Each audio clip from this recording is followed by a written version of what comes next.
Til máls tekur hv. 4. þingmaður Suðvesturkjördæmis Árni Páll Árnason og beinir fyrirspurn til hæstv. Forsætisráðherra.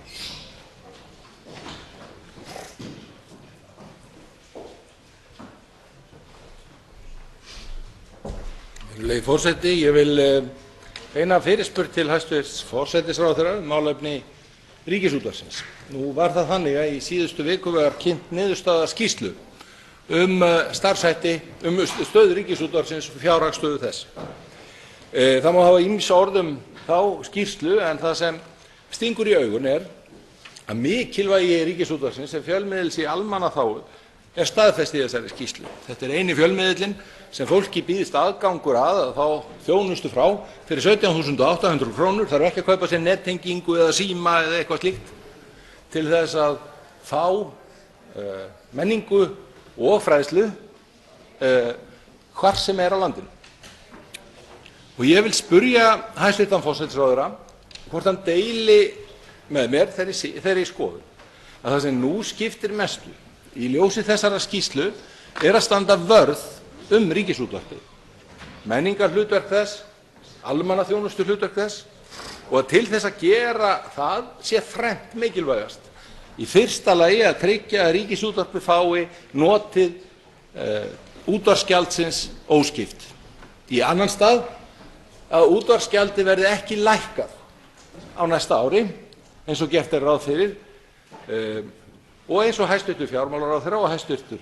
Menntamálaráðherra hafa gefið ádrátt Og í þriðja lagi að létt verði af Ríkisútvarpinu lífeyrisskuldbindingum sem að þessari stofnun einnig gert að bera af öllum ríkisstofnunum og vitað mál að ekki nokkur einasta önnur ríkisstofnun gæti borið. Hæstv. Forsætisráðherra sammála mér að þetta sé eitt mikilvægasta verkefnið sem við stöndum frammi fyrir núna til að tryggja stöðu Ríkisútvarpsins og hann tilbúinn að byggja almenna sátt nákvæmlega þessi skref til þess að treysta stöðu Ríkisútvarpsins áfram. Til máls tekur hæstv. forsætisráðherra Sigmundur Davíð Gunnlaugsson. Virðulegur forseti, ég sammála hv.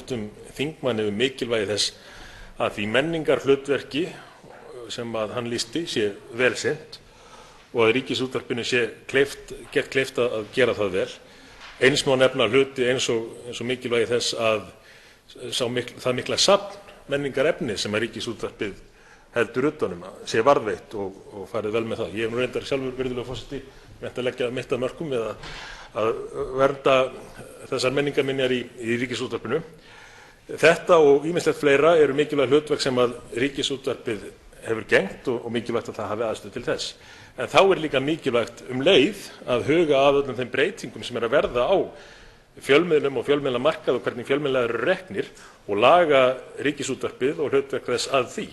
Og þess vegna ber að fagna því að hæstv. Menntamálaráðherra skuli hafa lagt í þá vinnu að meta stöðu Ríkisútvarpsins, möguleika þess á að sinna hlutverki sínu, fara yfir fjárhagsstöðuna og kortleggja hana. Og hæstv. Menntamálaráðherra hefur boðað það í framhaldinu muni hann setja af stað vinnu við að fara yfir hlutverk Ríkisútvarpsins og ég þykist vita það að hæstv. Menntamálaráðherra sé sammála mér og hv. fyrirspyrjanda mikilvægi þess að leggja áherslu á menningarþáttinn, hluti sem að menn hafa kannski ekki aðgang að annars staðar, hluti sem að fjölmiðlar í samkeppnisrekstri hafa kannski ekki sett í forgang og að þar geti þurft að hafa forgöngu ríkisins og fjárveitingar frá ríkinu til þess að þeim þáttum sé sinnt. Til máls tekur hv. 4. þingmaður Suðvesturkjördæmis Árni Páll Árnason. Virðulegi forseti, ég vil ítreka spurninguna til hæstv. Forsætisráðherra tvö lykilatriði, að útvarpsgjaldið verði ekki lækkað renni óskipt til Ríkisútvarpsins og að lífeyrisskuldbindingunum verði létt af stofnuninni. Og ég vil nú bara minna það vegna þess að hæstv. Forsætisráðherra hefur sýnt sig að vera bæði hugmyndaríkur og kraftmikill þegar kemur að friðun menningarverðmæta. Að minna á að Ríkisútvarpið var stofnað sem vagga íslenskrar þjóðmenningar sem undir hann heyrir nú. og Ríkisútvarpið hefur verið með okkur nokkurn veginn jafn lengi og Hafnargarðurinn sem var friðaður hér fyrir nokkrum dögum síðan. En það hefur verið okkur sýnilegt alla tíð og það hefur skilið mikil verðmæti eftir hjá þjóðinni alla tíð og það hefur gegnt miklu hlutverki fyrir fólk út allt land alla tíð. Og ég vil þess vegna hvetja hæstv. Forsætisráðherra til að hjálpa okkur líka við að friða Ríkisútvarpið fyrir atlögu öfgamanna úr hans eigin ranni og stjórnarliðsins og standa vörð Ríkisútvarpið. Til máls tekur hæstv. Forsætisráðherra Sigmundur Davíð Gunnlaugsson. Virðulegur forseti, hv. þingmaður þarf ekkert að minna mig á uppruna Ríkisútvarpsins. Það var ríkisstjórn Framsóknarflokksins sem stofnaði Ríkisútvarpið árið 1930 til þess að vera vettvangur lýðræðislegrar umræðu og menningar í landinu. Ég hins vegar ekki sammála hv. þingmanni það að það eigi að friða Ríkisútvarpið með þeim hætti að það eigi að standa alltaf alla tíð nákvæmlega eins og það er núna. Ríkisútvarpið vegna eðlis þess rekstur sem þar fer fram þarf að geta laga sig að breytingum í samfélaginu, breytingum í tækni og svo framvegis.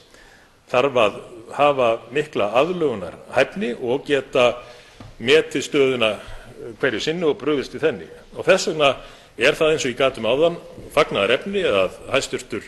Menntamálaráðherra skuli hafa haft frumkvæði að því að meta stöðu fyrirtækisins. Eitt af því sem verður væntanlega metið í framhaldinu með hvaða hætti sé best að standa að rekstri stofnunarinnar, hvort að þetta OHF fyrirkomulag hafi reynst farsæl tilhögun eða hvort að annað fyrirkomulag sé betra og inn í það hljóta menn þá að taka hluti eins og þá þætti sem hv. þingmaður spurði